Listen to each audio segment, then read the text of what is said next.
সারা দেশে নির্বাচনের প্রাথমিক ফলাফল আসতে শুরু করেছে।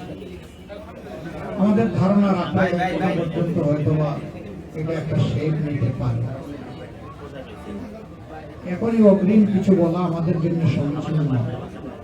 দুপুরে অনেকে প্রশ্ন করেছিলেন যে আপনারা কতটা আসন প্রত্যাশা করেন। আমরা বলেছিলাম মহান আল্লাহর উপর আমাদের ভরসা, জনগণের উপরে আমাদের আস্থা আছে এবং আমরা আশা করি জনগণ সঠিক সিদ্ধান্তই ব্যালটের মাধ্যমে জানাবেন। প্রাথমিক যে ফলাফল আসতে শুরু করেছে তাতে সেরকম একটা আভাস পাওয়া যাচ্ছে, কিন্তু এটাকে নিশ্চয়তা দেওয়া যাবে না। এ পর্যন্ত যে সমস্ত ফলাফল এসেছে বেশিরভাগ জায়গায় লক্ষ্য করা যাচ্ছে যে আলহামদুলিল্লাহ আমাদের 11 দলীয় নির্বাচনী ঐক্যের যারা ক্যান্ডিডেট ছিলেন তারা এগিয়ে আছে। কিন্তু আমি আগেই বলেছি এটাকে এখন এই নিশ্চয়তা বিধান করার মতো পর্যায়ে আসেনি, আমাদের আরেকটু অপেক্ষা করতে হবে। এবারকার ইলেকশনের বেশ কতগুলো বৈশিষ্ট্য ছিল।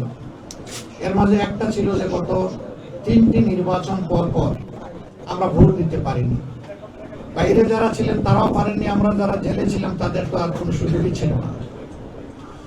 দ্বিতীয়ত প্রবাসীরা এই জীবনের প্রথম তারা ভোটার তালিকাভুক্ত হওয়ার সুযোগ পেয়েছেন এবং ভোট দেওয়ার সুযোগ পেয়েছেন, যদিও এই সংখ্যাটা খুব উল্লেখযোগ্য নয়।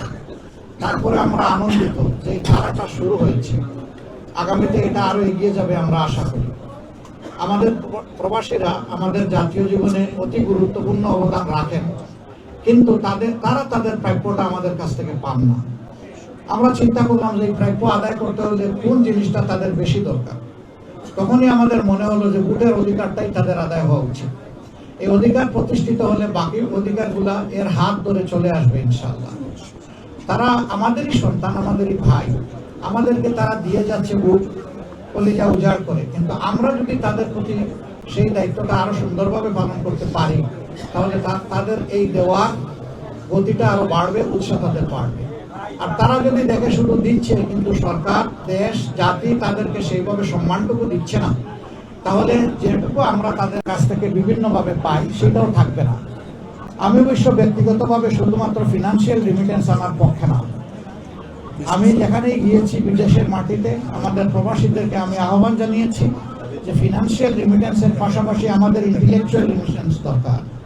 দেশকে গড়ার জন্য আমাদের অভিজ্ঞ এবং মেধাবী সেই রকম কারিগর প্রয়োজন। তা বিদেশে আমাদের ডায়াসপোরার মধ্যে বাংলাদেশি বংশোদ্ভূত যারা আছেন তাদের মধ্যে প্রচুর লোক এরকম আছেন যারা উন্নত বিশ্বে গুরুত্বপূর্ণ অবদান রেখে চলছেন। আমি একটা জিনিস লক্ষ্য করেছি, যখন এই আহ্বানটুকু জানিয়েছি তাদের মধ্যে প্রাণ চাঞ্চল্য তৈরি হয়েছে এবং আমি বিশেষভাবে কৃতজ্ঞতা আদায় করি। আমাদের এবারকার এই নির্বাচনী প্রক্রিয়ায় শুধু বাংলাদেশি না, প্রবাসী বন্ধুরা আমাদেরকে যথেষ্ট সহযোগিতা করেছেন।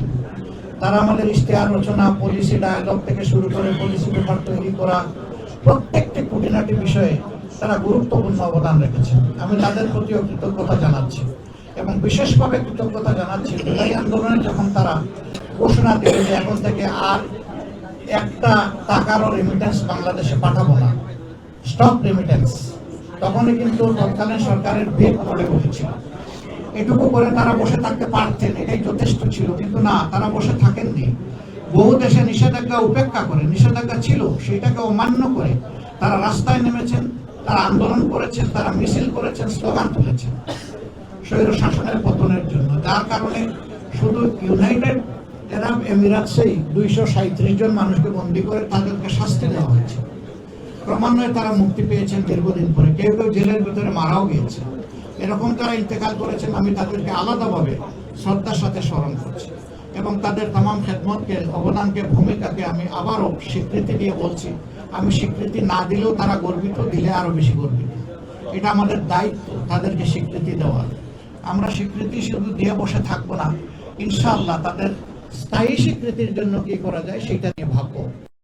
জামাত এটাও ভাবছে যে ভবিষ্যতে সুযোগ আসলে ইনশাআল্লাহ তারা যে হারে বিদেশে অবস্থান করবেন, যে সংখ্যায়, সেই হারে তাদের জন্য কমফোর্টেবল জায়গা আমাদের সরকারে তৈরি করে দেওয়া হবে আমাদের নৈতিক দায়িত্ব। তখন তাদের অংশীদারিত্বটা আরো বেড়ে যাবে আমাদের এই দেশের। আমরা সেই বিষয়গুলোকেও চিন্তায় রেখেছি। যথাসময়ে আল্লাহ যেন আমাদেরকে সুযোগ দেন এবং বাস্তবায়ন করার তৌফিক দান করেন।